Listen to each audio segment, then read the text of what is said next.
Hi, I'm Joe Roth. At New Jersey Sharing Network, we're committed to saving and enhancing people's lives through organ and tissue donation and informing people about our life-saving mission. That's why we're proud to support programming produced by the Caucus Educational Corporation and their partners in public television. Funding for this edition of One-on-One with Steve Adubato has been provided by Felician University, Bartley Healthcare, New Jersey Sharing Network, Johnson & Johnson, the Give Something Back Foundation, Adler Aphasia Center, and by the New Jersey Office of the Insurance Fraud Prosecutor. Insurance fraud costs New Jersey families $1,300 a year. Promotional support provided by NJ.com, Small News, Big News, True Jersey, and by Jaffe Communications, where business, media, and government converge in New Jersey. This is One-on-One. I'm an equal American just like you are. The jobs of tomorrow are not the jobs of yesterday. Look at this. You got this? Here it is, man. Look at that. Life without dance is boring. When you first heard that they were doing Charlie Rose and Gayle King, didn't you go, what? Do you enjoy talking politics? No. People call me because they feel nobody's paying attention. Our culture, I don't think, has ever been tested the way it's being tested right now. Such a good question. High five. Toulouse sets out on a weird, wonderful journey, exploring some pretty amazing stuff as he searched for the famous elephants. It wasn't long before he found them. First was Linus, the elephant of line, Starla, the elephant of shape, and Rainbow, the elephant of color. They taught Toulouse about each of these elements, but more importantly, they showed him how great they look when used together. That is so great. You're looking at a video, book of the same name. The author is Jo O'Mara. She is a writer and illustrator, The Elephants of Art. She's an art teacher for urban arts at Monroe Center in Hoboken, New Jersey. How you doing? I'm good. I'm good. You? I'm doing great. Tell me, by the way, I want to thank our good friend Nikki Matarazzo, our mutual friend who brought us together for you to be here. Yes. Give me a sense, the video, the book, the premise. Okay, well, the premise is, obviously it's a pun, and I can't help it. I'm a big fan of puns, but I teach young kids, and I want to teach them the elements of art. The elements. Elements of Not art. the elephants. Right. And they're important. Their line, their shape, color, texture, value, space, and form. And there's something that artists use all the time, but everybody uses them. You know, architects use them, engineers use them, hair salons. I mean, they're all things that have to do with visual. Right. I was just doing a lesson, then we were doing a robot collage, and I used the inside board of a computer, and I showed the kids the inside are all those elements too, inside of machines. So they are all around us, and I just feel like when kids have a visual awareness of them, not only does it help them draw, which is what the book's about, it shows you how to put them together to draw. That's right. But, you know, they'll be walking down the street and they'll see, you know, the way a shadow falls on the grass, and they'll see the lines, or they'll see a snail and say, look, there's a swirly line. And they're just more aware of things around them.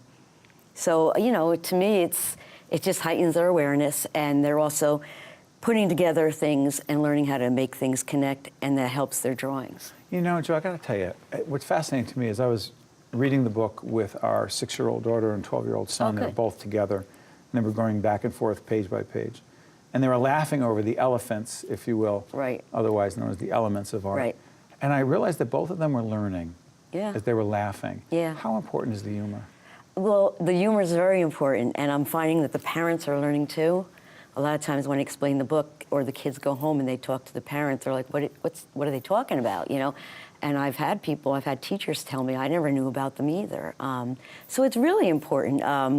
The fun gets them into it. I mean, the name engages them. Right, the main character, his name is Little Toulouse. Now that's an artist. Little Toulouse, that's right. Yeah, that's an artist. His name is Toulouse-Lautrec. And he come on, even I knew that. Okay, not a lot of people do, but and he was a small man, the kids just love walking around saying his name. We're looking at pages right there. They love saying good. Toulouse, right? Yeah, Little Toulouse, or Toulouse, as they say it, and it brings them into it. You know, and they all love the characters. You have a female, she's the pretty one, and you know they have the little girl, and you know they do. But I mean, I know growing up, I learned about art through humor. And it sounds really crazy, but I remember, now you're my age about, do you remember a cartoon, Deputy Dog? It was a long time ago, and you grew up in Bloomfield, New Jersey? Yeah. Bloomfield. You had to do that. Bloomfield. You had to do that. Never mind, that's inside. Yeah. For a lot of people who don't get that. No, Bloomfield, yeah. Yeah, it's a different pronunciation. That's right. If you're from there. But here's the thing. You grew up in Bloomfield, New Jersey. Was art big, or was it big for you? Because it didn't... It wasn't big. I mean, I can't say I learned a lot in like, school. Once I was a senior in high school and I knew that's what that's where you kind of get to concentrate on. But where was the passion for you? The passion? Yeah, where did it click? How and why did it click in for you? Well, I think what started was like 4, maybe 5 years old. I'm one of 5, so we had a lot of kids running around the house. And I had older brothers and sisters. And my older brother was whining about his homework, and he had to draw a horse. And my mother's like, let Joanne do it for you. She'll do it for you. And I'm like, wait, I know how to draw and he doesn't, and I noticed that I did. And you had a gift. And I think I decided right then and there. And, my mom kind of didn't say, you have a gift and this and that, but, every once in a while I got a little bit of the attention, and, she would show me how to do things when I was doing projects. And, I was talking to her the other day about it. I'm like, and she's like, I didn't teach you anything. I said, well, you did. You taught me a lot of things, just little techniques of how to do things, and I use them today. So, I knew from not day one, maybe, like I said, 4 or 5 years old, that's what I wanted to do, and I stuck with it. And you're a graphic artist. Graphic artist for almost 30 years, yeah. And, I did a lot of publishing work for Forbes, Spin Magazine, logo designs, everything. But real quick, in the time we have left, the transition to teaching and writing, and where did that all happen? I moved away to Georgia for a while, and I was... Not like Bloomfield. No, and that's why I'm here. I'm sorry I had to do that. And the food is not like, the food's not like Bloomfield either. That's okay. But, so, I was doing fine art then, and then I realized I had to start getting a real job, and so I gave teaching a try, just a little after-school thing, and it was so natural and fun, and I was having fun with the kids. I mean, we were having fun, and, I just started leaning toward there, and I worked on it, and I took some classes, and, I just feel so natural there. And, and I love the kids are learning, and the book kind of came about because they mispronounced it in class. They didn't know what an element was. There was no face to it, So when they did mispronounce it, and everyone thought it was hysterical, and we built it from there. I mean, I started with 2-year-olds when that happened, and they're 5 in the class now, and I'm just finishing the book, and they were all part of it. They were like my little mini editors, And the students. Yeah, and they added to it. Your students. Yeah. By the way, is there something about Hoboken and art? As a community. Oh my gosh, it's wonderful. Why? And I stumbled upon here by accident, and I came up for a wedding, and got a job in an apartment, and in one weekend, and luckily I ended up down in the Monroe Center, and that place is just that building alone is art, dancing, sewing. They make the all Muppets in one area? there. They make the Muppets in the Monroe Center. Is that right? Yeah, it's really cool. And, and there's dancing, and there's just a lot. And they're also preschools, so everything works together for me. I mean, I'm in that building, whether it's teaching the preschoolers or working at Urban Arts, and, I just meet so many people, and everybody, I know people from bookstores, and everybody seems to connect. So I can't walk down the street and, are you the art teacher? I see kids all the time, and I'm like, my name. Stop calling me the art teacher. But you love it, don't you? Yeah. Oh, I do. And you're connecting with them. Oh, definitely. And making a difference. Yeah. What's better than that? I found my home. I'm back home, and I found my place to be, and I have a lot more where that came from. Do you mind if I plug your book again? Please do. The book is called The Elephants of Art, an educational art story written and illustrated by Joe O'Mara. Bloomfield's finest, now in Hoboken. Yeah, we're glad we got you back from Georgia. Thank you so much, and thank you for the invite. I appreciate it. We appreciate it. Stay right there. We'll be right back, right after this. That was fun. To watch more One-on-One with Steve Adubato, find us online and follow us on social media. We're pleased to be joined by Sergeant Tom Rich, cybersecurity expert and keynote speaker. Good to see you, Sergeant. Nice to see you. We have teenage kids. There are millions out there with teenage kids and different ages. What is the problem when it comes to online activities with our kids? Well, the biggest problem is no monitoring, really. I mean, there's a lot of things that are out there that our kids are doing that as parents, we unfortunately have a struggle in trying to keep up with all the changing technology. So it has to be a constant, ongoing conversation about how to protect them. So the other day, our 12-year-old was engaged in Minecraft, right? I know what it is. I've poked in, looked, I said, Chris, what's going on there? What should I be doing? Well, Minecraft, there's 3 different ways you can play. You can play like a pocket edition where there's no online connectivity. You can play on a iPad type of device with similar. I hear him talking to 5 other kids. Right. So now you go online. Now the issue is it becomes a digital server. So it's like a digital room that your kid can go into and start to build things and pretty much be approached by anyone. Now, What do you mean anyone? I know the 5 kids that he's on. Well, similar with Roblox. It's a very similar platform. Same thing, digital room. They can play different games. You go into what they call a digital server. It's a different video game. And there's other people walking around that can come up and start to chat with your child. How can they do that? It's just the way the platform's set up. You go into a chat feature, which is top left, and then you put in a command and you can start chatting or talking. But there's a way to turn it off and make it very easy so your kid can still play it and not have to worry about those dangers. So the kid, hold on, the kid, okay, our kid's in there, any kid. And all of a sudden, somebody comes on and says, hey, are your parents home? Yep, absolutely. How old are you? Where are you from? What's your phone number? Do you exchange pictures? It happens every day, all day. Advice to us right now. How do we allow our kids enough freedom to play with their friends in cyber world, but try to keep them safe? Well, I think it's a very similar conversation, just like going to school or riding your bike around the neighborhood. I have an 11-year-old, and we have this same conversation. I said, you're allowed to go on YouTube, you're allowed to go on Minecraft, but I want to know if anybody either approaches you or I turn the chat feature off. So when he plays Roblox or he plays Minecraft, he's able to have fun and do the things that most of his friends want to do. But I don't allow the chat feature so total strangers can't come in and So you should cut off that chat feature. Sure. It's easy to do. Very simple. You actually, did you make the reference to the white van? I did. So I do presentations all over the world. Currently, I've spoken to over 1 million people throughout the United States and Canada.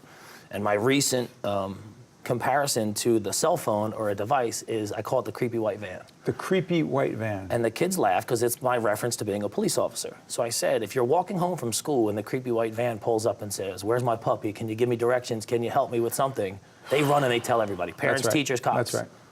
But the same exact thing happens online, and we talk to total strangers, and they don't think anything of it.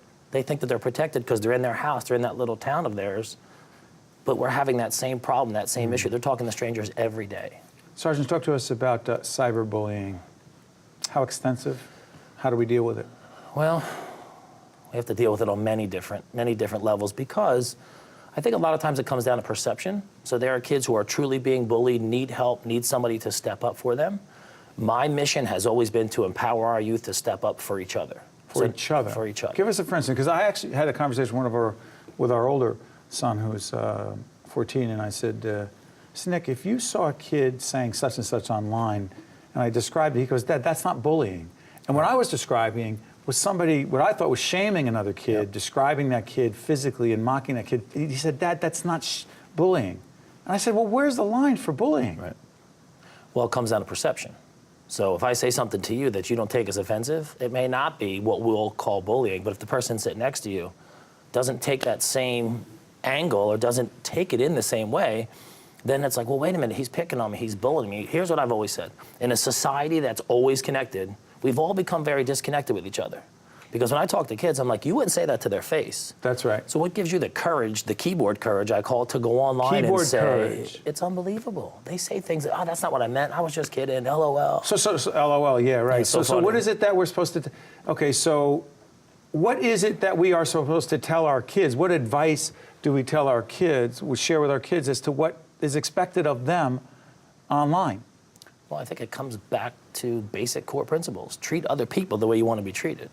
And I've been saying it even before I started doing public speaking. Wrong people, wrong places, wrong time. If you're hanging out with people who you know are treating other people wrong, or you see it online, you don't want them to be your friends, number one. But number two, you should feel empowered to step up and say, you know what, you need to knock it off. Sergeant, I've also seen some, I'm not even gonna say young women, some girls, and I've talked to our sons about this, who have posted things online, boys as well, but young girls who are dressed in a certain way, say certain things, and inappropriately. Yeah. And my son will say, well, Dad, they're just trying to get, quote, more likes. Yep. Talk to me about that. Well, like for like, follow for follow. So if I can get you to like a picture, I'll like it back. If I can get you to follow, I'll follow back. It's all about self-esteem, self-confidence, and they think that if they have 1,000 likes, 1,000 followers, then that makes me pretty. Well, how's that much different than us? I mean, I care about how many Twitter followers I have, but how is it different for a 14-year-old? Well, the difference is when you look at a 14-year-old who may be reaching that puberty age where they want that self-accept, well, the self-pressure, first of all, versus peer pressure is huge. So if I post a picture and I get 5 likes, and you post a picture and you get 50, now all of a sudden I'm not the popular kid, I'm not pretty. I am. And it changes the self-esteem just from whether you get likes or not. So what are some of those kids willing to do to get more likes, more clicks? That's where we have a problem with things like Snapchat. So we'll start to take some type of inappropriate pictures, we'll send them through a platform that may disappear, which we know it doesn't, but the way the platform is set up, they think it does, and it's creating major issues and putting kids in crisis. It is. By the way, Georgette, what was the thing about filters on your computers? How safe? We think they're going to. We think we're protecting our kids from inappropriate material. Help us know what's real and what's not. Well, it depends. If you are going to filter through a modem, where you're going to set it up in the household, and anybody who goes through a certain modem to go online, you can filter things that way. But if you're going by app or by device, it becomes a little different. Because something as similar as like YouTube. If you're on YouTube and you're looking at videos, most of our kids say, I didn't look up that video, I was looking up X. Yes. But it's the related videos that are now... Including that could be pornographic material. Absolutely. Absolutely. Boy, Sergeant Tom Rich is doing such important work out there, and we appreciate you joining us and helping so many people. Cybersecurity expert, keynote speaker, check him out and get him to help you in your community. Thank you, Sergeant. Thank you very much. There. Stay with us. We'll be right back right after this. Thank you so much, Sergeant. No problem. Thank you. To watch more one-on-one with Steve Adubato, find us online and follow us on social media. We are pleased to be joined by Dr. Theresa Redling, who is Medical Director, Geriatric Health and Disease Management at St. Barnabas Medical Center in Livingston, and also connected to the Felician Institute of Gerontology. Good to see you, Doctor. Thank you.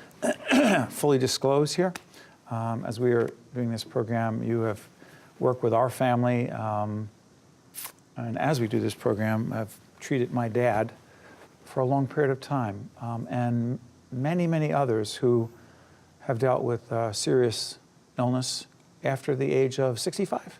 65.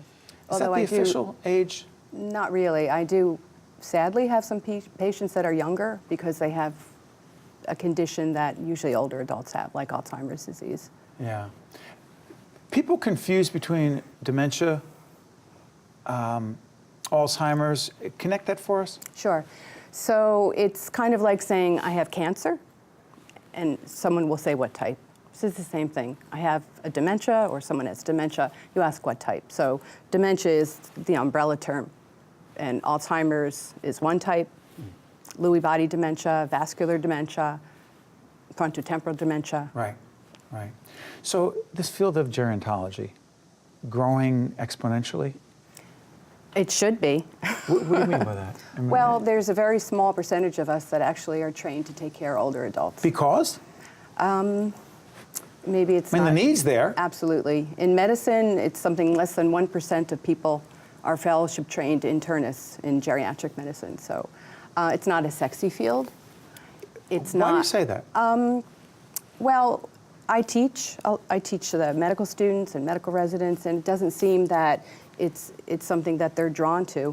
They may like a sexier field like plastic surgery or dermatology, and geriatrics doesn't seem to be a sexy field. Although when you really start doing geriatrics, it's really a wonderful thing. I mean, the amount of gratification that you get out of taking care of an older adult the right way. And you can't do it yourself. It takes a whole team.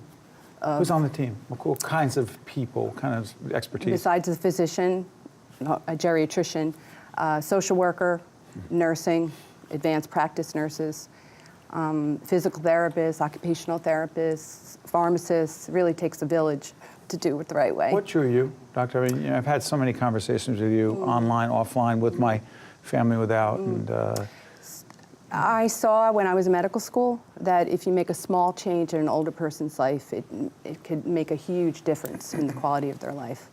So for example, someone that can't get to the toilet, so they may be incontinent, and they're completely dependent on a caregiver. If you can get them just to even transfer, to be able to move from a wheelchair to the toilet, I mean, how wonderful is that to improve a quality of life for someone? So small things make a huge impact. But you know, let me just say this, I would be less than honest to say that this wasn't a particularly difficult time to be doing this program.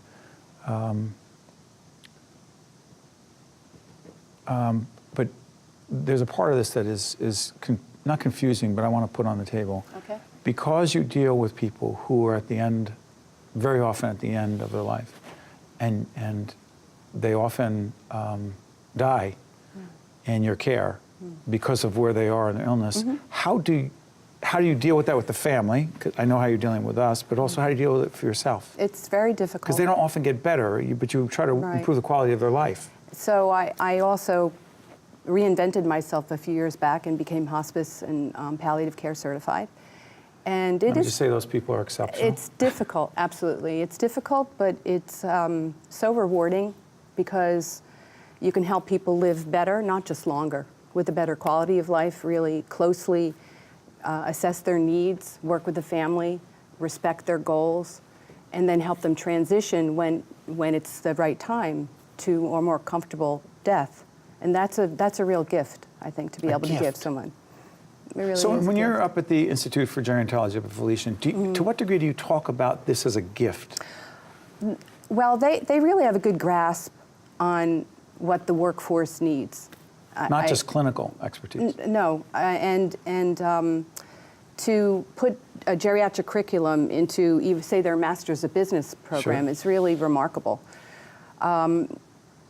It's a group of individuals, and some are physicians, and some are psychologists, and some are in the social fields, nursing, and we do talk about that. I mean, the importance of honoring the individual, honoring the elderly, and I think they do a great job, Felician, and it's really a pleasure to work with them. Let me ask you this about our societal attitudes without being overly philosophical. To what degree do you think that we, as a society, don't even want to talk or deal with what it is we're talking about right now because of it? Right. Nobody wants to talk about death. And so therefore? In fact, in this country, death is unacceptable. Unacceptable. Yeah. As if we could stop it. Right. It's a conversation when you develop a relationship with the patient, with the family, that should come naturally, ultimately. But? It takes a certain skill. It takes a skill of the physician. There's a requirement for not just the individual you're treating, but the family to kind of be on board. Where are we? Yeah. So it takes time. It takes a lot of time. You love what you do.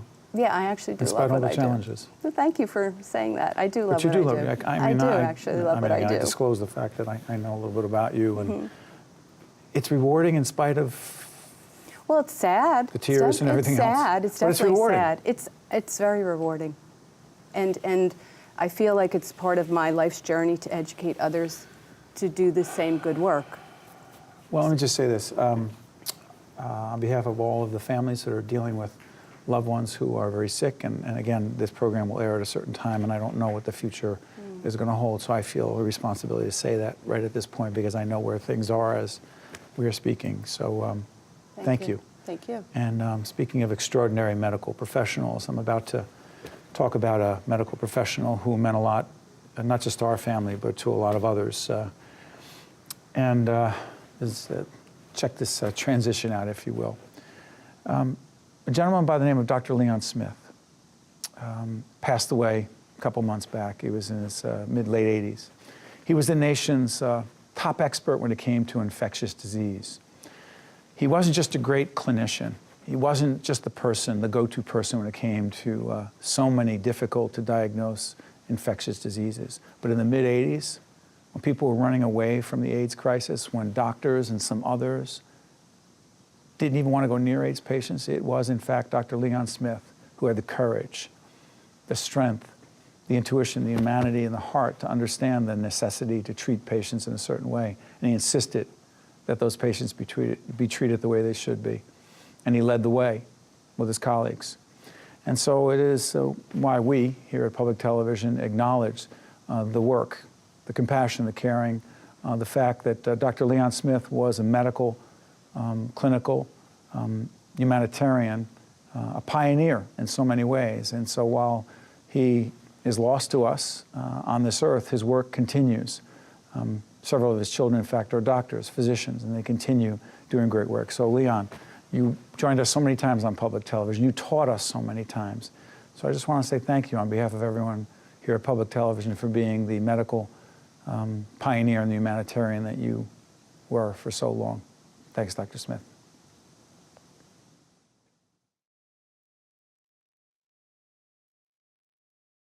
One-on-One with Steve Adubato has been a production of the Caucus Educational Corporation, celebrating over 25 years of broadcast excellence. Funding for this edition of One-on-One with Steve Adubato has been provided by Felician University, Bartley Healthcare, New Jersey Sharing Network, Johnson & Johnson, the Give Something Back Foundation, Adler Aphasia Center, and by the New Jersey Office of the Insurance Fraud Prosecutor. Transportation provided by Airbrook Limousine, serving the metropolitan New York, New Jersey area. One-on-One with Steve Adubato has been produced in partnership with TriStar Studios.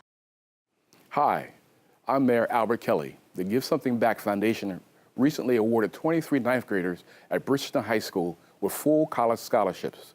These financially challenged young people could have otherwise never afforded college. By mentoring these students through high school and providing full college scholarships, the Give Something Back Foundation has removed the barriers that prevent them from earning diplomas, helping to break the cycle of poverty. This gift transforms lives, and it transforms our community.